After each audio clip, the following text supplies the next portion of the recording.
करायची काय? ए हा? अगं माझी साडीवर छाप आहे. बरं, दागिना तुझ्या आईचं बघ.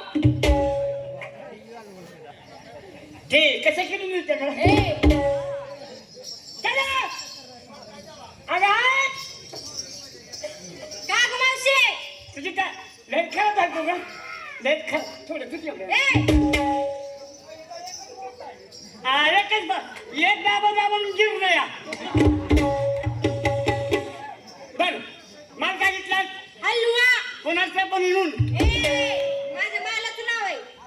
ए ए ए ए पोराच्या धार काढ की हा मला घालवायला लागला तोय हा हा माल काय घेतला हलवा. निश्चित काय कुछ कुछ होता है. काय कुछ कुछ होता है. माझ्या सांगित ना बाय बाया काय ग? पुष्पच होत आहे ए माझं साडी छाप आहे का? असं का हो. बरं दागिना नेकलेस घातले निघाले बाजारात. चल गे काय ग? तुझी तयार झाली कालपासून बघा पोरांनो. काल बसल्या. बघा बसल्या. काय झालं अगं तयार झाली. असं म्हणते का हा. बर माल काय घेतला माल हा माल घेते माझं दूध. हा माझं दूध. रोज जाताय किती अगं माझ्या गाया म्हशींचं ग. हे तुम्ही जे उभा राहिला ना सगळे जरा खाली बसून घ्या